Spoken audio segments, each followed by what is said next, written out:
A very good afternoon to you. This is the news update on Dominion Television, Ibadan. I am Olusegun Fawale. Vice President Kashim Shettima has declared Nigeria's readiness to take the front seat in global economy at the 2026 World Economics Forum, WEF. According to a statement by its spokesman Stanley Nkwocha, Shettima spoke in Davos, Switzerland during the opening of the Nigeria House at the World Economic Forum, where he led the Nigerian delegation. Shettima said Nigeria's future depends on deliberate, structured engagement with the global economy, adding that services such as agriculture, finance, and technology are expanding, thus making non-oil revenues account for a larger share of government's collection. Similarly, Industry, Trade and Investments Minister Dr. Jumoke Oduwole applauded Shettima's support, describing Nigeria House as a product of strong public-private partnership and a symbol. A special assistant to President Bola Tinubu on social media, Dada Olusegun, has said industrial action by the academy marked a departure from what he described as years of frequent strikes under previous administrations.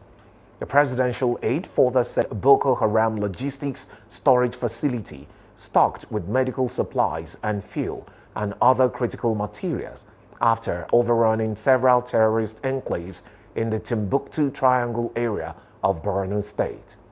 The Media Information Officer of the Joint Task Force Northeast, Operation Hadinkai, a series of coordinated intelligence-led offensives conducted across Shilaria, Garakan Faruk, and Abrama, during which the troops also repelled multiple drone attacks launched by the terrorists. According to Sani, the operation carried out under Operation Desert Sanity shared the logistical and operational capabilities of Boko Haram and ISWAP elements operating in the axis. I beg your pardon, former Attorney General and the Minister of Justice Abubakar Malami has been taken into custody by security operatives shortly after his release from the Kuje Correctional Center, Abuja.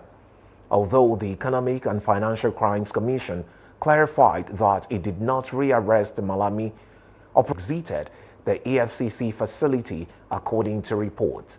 The DSS arrested Malami following the discovery of arms and ammunition in his Birnin Kebbi mansion, and he has been taken into custody for questioning for alleged terror financing.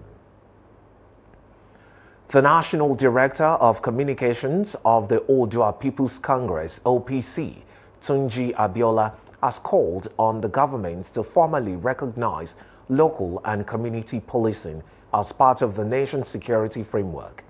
Speaking in an interview with Dominion News, Abiola explained that local security operatives and our clamor all this while that the government should give recognition to local policing, community policing, because there is no way. But residents said that M23 police and military personnel remained in the strategic city. Meanwhile, South Kivu officials said M23 fighters have positioned themselves in the hills above Ovira to point their weapons at the city. United States President Donald Trump said that Britain's deal to release sovereignty of the island of Diego Garcia in the Chagos Island to Mauritius was an act of total weakness. Trump stated that it was another in a very long line of national security reasons why Greenland has to be acquired, as the island of Diego Garcia houses a strategically important United Kingdom air base in the Indian Ocean. Britain and Mauritius last year struck a deal to pass on the sovereignty of the Chagos Island to Mauritius, while allowing Britain to retain control of the air base under a long-term lease. Reacting to Trump's claims, British senior minister Darren Jones said that the deal was the best option for the military base, allowing it to operate for the next 100 years. Prime Minister Narendra Modi Bharatiya Janata Party (BJP) has chosen a little-known legislator from India's poorest state as the party's youngest president. Niti Nabin takes over from outgoing President J.P. Nadda months before key state election, a generational shift in the efforts to retain young voters. In a speech, Nabin repeatedly praised Modi as a generational leader and urged young people to take an active part in politics. And now to sport. Arsenal manager Mikel Arteta has expressed optimism that the Gunners can get the maximum 3 points against Inter Milan in tonight's UEFA Champions League at the San Siro Stadium. Arsenal are top of the standings on maximum points and the only undefeated team in the competition going into the penultimate match day of the league phase.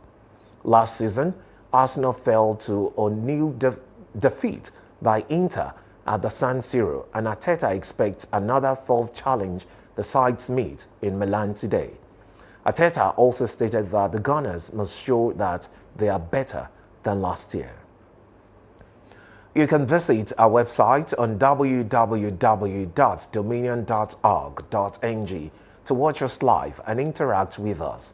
You can also follow us across our social media platforms: Facebook, Instagram, TikTok, YouTube, and LinkedIn at Dominion Broadcast, and on X at Dominion.